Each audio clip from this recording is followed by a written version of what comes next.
Hello दोस्तों, मैं नागेंद्र कुमार और स्वागत करता हूं अपने इस यूट्यूब चैनल नागेंद्र आई ट्विटर पर।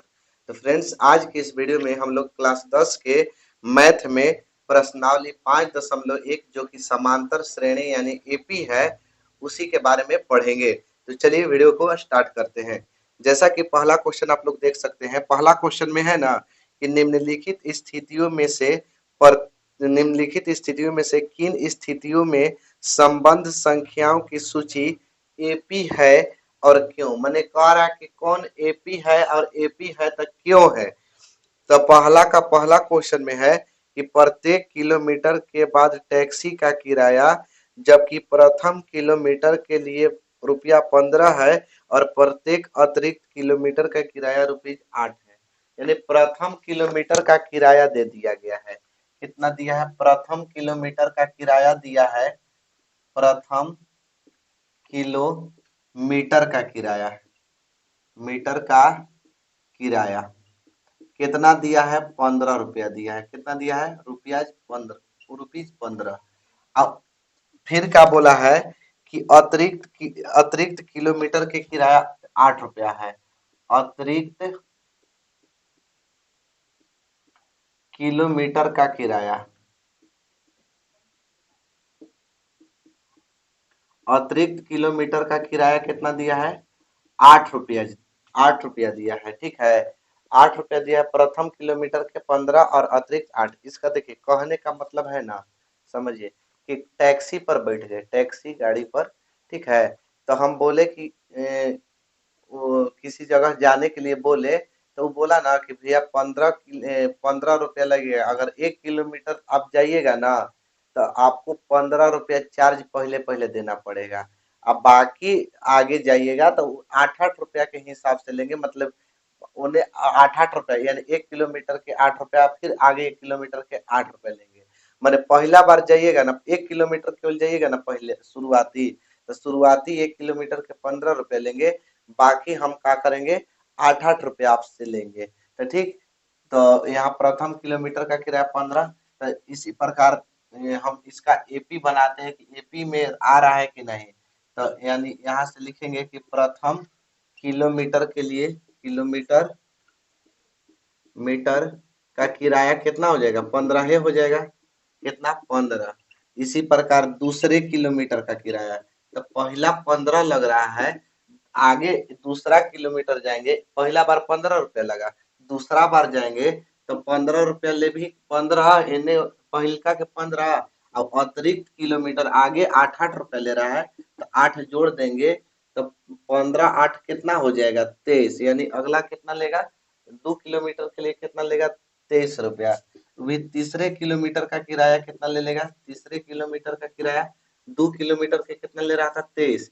फिर आगे 1 किलोमीटर और आगे जाएंगे, ₹8 और लेगा यानी 31।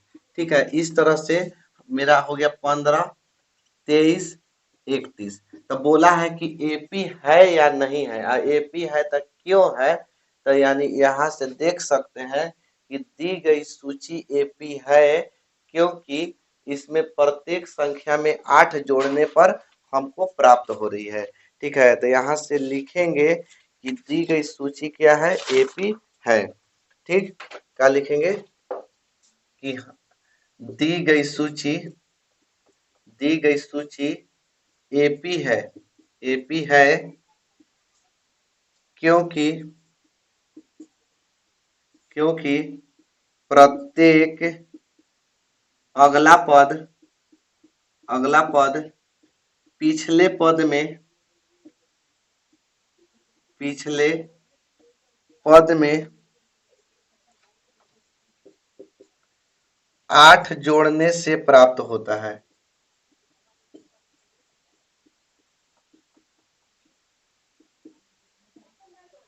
देखिए, दी गई सूची एपी है क्योंकि प्रत्येक जो अगला पद आ रहा है, 15 पहला पद था, दूसरा जोड़े तो 8 जोड़े तो 23 हो गया, फिर 23 में 8 जोड़े तो 31 हो गया। तो दी गई सूची एपी है क्योंकि प्रत्येक अगला पद पिछले पद में 8 जोड़ने से प्राप्त होता है। चलिए पहला के दूसरा क्वेश्चन को देखते हैं। दूसरा क्वेश्चन देख सकते हैं, क्वेश्चन में बोला है ना कि किसी बेलन में उपस्थित हवा की मात्रा जबकि वायु निकालने वाला पंप प्रत्येक बार बेलन की शेष हवा का 1/4 भाग बाहर निकाल देता है। देखिए कोई बेलन है, ठीक है, कोई क्या है, बेलन है, ठीक, बेलन में जितना भी हवा भरल है, इसमें क्या भरल है, हवा, एक सिलेंडर है और सिलेंडर में हवा भरल है, तो एक पंप लगाया गया है, इसमें से एक पंप लगा दिया गया है। अब पंप में से ना प्रत्येक बार 1/4 भाग हवा निकाल दिया जाता है। प्रत्येक बार कितना भाग हवा निकाल दिया जा रहा है, 1/4 भाग पंप से, ठीक है। तो ई एपी बन रहा है कि एपी नहीं बन रहा है, इस पहले इसको हम देखते हैं। तो हम पहले इसमें मान लेते हैं कि माना कि इसमें हवा जो है, इसमें हवा की मात्रा भी है, इसमें हवा की मात्रा क्या है, भी है, क्योंकि किसी भी सिलेंडर में हवा भराता है तो आयतन के रूप में होता है, ठीक, क्या के रूप में होता है, आयतन के रूप में। तो हम यहाँ से मान लेंगे कि माना बेलन में उपस्थित हवा की मात्रा, मतलब जितना भी हवा है ना, तो उस टोटल भी है। अब भी माने कोई अंक होगा, ठीक, पहले कुछ नहीं दिया तो भी मान लिए। अब प्रत्येक बार में 1/4 भाग निकाल दिया जा रहा है। तो माना बेलन में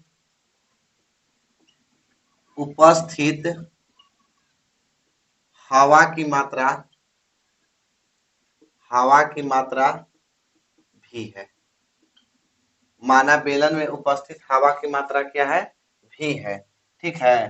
तो पहला स्थिति में देखिए केस वन में ध्यान दीजिएगा, एकदम ध्यान से समझिएगा। जब टोटल हवा भी हवा है और कितना भाग बाहर निकाल दिया जाता है, तब भी का 1/4, यहाँ लिख दे, ऐसे लिखते हैं कि चूंकि 1/4 भाग हवा बाहर निकाल दिया जाता है, पहले कितना था, भी था, बाहर निकाल दिया जाता है, दिया जाता है। तो जब 1/4 भाग हवा बाहर निकाल दिया जाता है, पहले से भी था, जब 1/4 यानी भी हवा था, भी का 1/4 भाग निकल गया, तो निकला कितना, v/4, कटने वाला रहता तो कटा देते, चूंकि चर राशि है यहाँ, तो चर राशि नहीं ना कटेगा, एबीसीडी थोड़े कटेगा जी, अंक रहता तब न कटता। तो भी का 1/4 भाग निकल गया, तो यानी कि v/4 भाग तो निकल गया, तो शेष हवा कितना बचेगा, तो पहले कितना था, टोटल कितना था, तो भी, इसमें से कितना निकल गया कितना, तो कहिएगा कि एक v/4 निकल गया, तो शेष कितना बचेगा, तो लघुत्तम कर देंगे, तो 4 1 के एलसीएम हो जाएगा 4, 1 से 4 में भाग करेंगे 4 बार में, 4 में भी से गुणा करेंगे 4 भी, -4 एकम 4, तो भी एकम भी, 4 गो भी में से एगो भी घटेगा तो 3 गो भी या बटे 4, मतलब कि जब टोटल भी इसमें है हवा, जब भी का 1/4 भाग निकाल दिए तो शेष कितना बच गया, 3 भी बटे में 4, इतना हवा भी बच गया। दूसरका स्थिति देखते हैं, दूसरका स्थिति में भी चूंकि 1/4 भाग हवा बाहर निकाल दिया जाता है, बाहर निकाल दिया जाता है, चूंकि 1/4 भाग हवा बाहर निकाल दिया जाता है, तो यानी कितना पहले से हवा बच गया था, पहले हवा कितना बचा हुआ था, 3v/4, इतना ही ना बचा था। इसका निकाल दिया जाता है फिर कितना, 1/4, प्रत्येक बार 1/4 भाग निकाल दिया जाता है, पहले भी था 1/4 भाग निकाल दिया गया, तो v/4 4 निकाल दिया गया, बचा इतना, अब इतना में से 1/4 भाग निकल रहा है, तो यानी कि 3v एकम 3v और 4 चौके 16, इतना भाग तो बाहर निकल गया, तो शेष हवा अब कितना बचेगा, फिर से शेष हवा, तो शेष हवा कितना बचेगा, तो क्या करेंगे कि 3 पहले से कितना था बचा हुआ, 3v/4, निकल कितना गया, 3v में 16, तो यानी कि इसको हम ऐसे लिख सकते हैं, 16 और 4 का एलसीएम करके 16 4 के एलसीएम 16, चार चौके 16 तो 4 तिया 12 भी, 16 एकम 16 तो 16 एकम 16 तो 3 एकम 3 भी, 16 में से 12 में से 3 गया तो 9 भी या बटे में 16, यानी 9 को हम ऐसे भी लिख सकते हैं 3/4 का होल स्क्वायर, 3 तिया 9 हो जाएगा और चार चौके 16 हो जाएगा, भी के भी हो जाएगा, भी बाहर रखेंगे क्योंकि भी अंदर रखेंगे तो भी स्क्वायर हो जाएगा, तो इसलिए हम क्या करेंगे, भी को बाहर कर देंगे। ठीक, यानी शेष हवा इस तरह से बच गया। ज्यादा करने की जरूरत नहीं, अगली बार होल क्यों आ जाएगा, अगली बार और भी कुछ आएगा। तो यहाँ देखिए मेरा पहला था भी, उसके बाद निकल के बच गया 3v/4, अगला बार में 3/4 का होल स्क्वायर भी, इस तरह से बन गया मेरा। तो ये एपी है तो लिखेंगे कि एपी नहीं है, दी गई सूची एपी नहीं है, दी गई सूची एपी नहीं है। क्यों नहीं है, क्योंकि इसका सार्वंतर समान नहीं है, घटाने पर बराबर नहीं आएगा। ठीक है, इसलिए यह एपी नहीं है। चलिए अगला क्वेश्चन देखते हैं। अगला क्वेश्चन में है कि प्रत्येक मीटर खुदाई की के बाद एक कुआं खोदने में आई लागत, जबकि प्रथम मीटर खुदाई की लागत 150 रुपया है और बाद में प्रत्येक मीटर खुदाई की लागत 50 रुपया बढ़ते जाती है। ठीक है, तो यानी यहाँ से लिखेंगे प्रथम मीटर खुदाई की लागत कितना दिया है, खुदाई की लागत कितना दिया है जी, 150 रुपया दिया है ना, तो यहाँ से लिखेंगे 150 रुपया। अब प्रत्येक मीटर खुदाई की लागत दे दिया है, प्रत्येक मीटर खुदाई की लागत, खुदाई की लागत कितना दे दिया है, 50 रुपया दिया है। कितना दिया है, 50 रुपया दिया है। तो कह रहा है यह एपी बना रहा है कि नहीं बना रहा है, यही ना पहला क्वेश्चन में था कि एपी बन रहा है कि नहीं बन रहा है। तो प्रथम प्रथम मीटर खुदाई के लिए, खुदाई के लिए कितना है, 150 रुपया है। दूसरे मीटर खुदाई के लिए, दूसरे मीटर खुदाई के लिए पहला मीटर खुदाई किया तो 150 रुपया लिया। अब दूसरा, अब कह रहा है कि अब एक एक मीटर खुदाई करेंगे ना, जैसे जैसे तो 50-50 रुपया लेते जाएंगे। तो दूसरा के लिए पहले पहले पहले तो 150 लिया था, अब अगला बार किया तो 50 रुपया और लिया तो 200 रुपया। तीसरे मीटर के लिए, तीसरे मीटर खुदाई के लिए 200, फिर 50 यानी कि 250। इस तरह से मेरा 150 हो गया, 200 हो गया और 250 हो गया। अगला 300 होगा, 350 होगा, इस तरह से बढ़ते जाएगा। एपी है कि नहीं है, क्योंकि हर पद में 50 जोड़ने से प्राप्त होता है। तो लिखेंगे दी गई सूची एपी है, दी गई सूची एपी है। प्रत्येक, क्योंकि प्रत्येक पिछले में, क्योंकि प्रत्येक पिछले पद में, पिछले पद में 50 जोड़ने से प्राप्त होता है, 50 जोड़ने से प्राप्त होता है। ठीक, प्रत्येक पिछले पद में कितना जोड़ने से प्राप्त होता है, 50 जोड़ने से। चलिए आगे देखिए। अगला क्वेश्चन है कि खाते में प्रत्येक वर्ष का मिश्र धन, जबकि 10,000 रुपया की राशि 8% वार्षिक की दर से चक्रवृद्धि ब्याज पर जमा की जाती है। देखिए ध्यान से समझिएगा, मिश्र धन बोला है ना, मिश्र धन ज्ञात करने के लिए बोला है। जबकि 10,000 रुपया की राशि, तो राशि जब भी देता है तो मूलधन होता है। क्या होता है, मूलधन।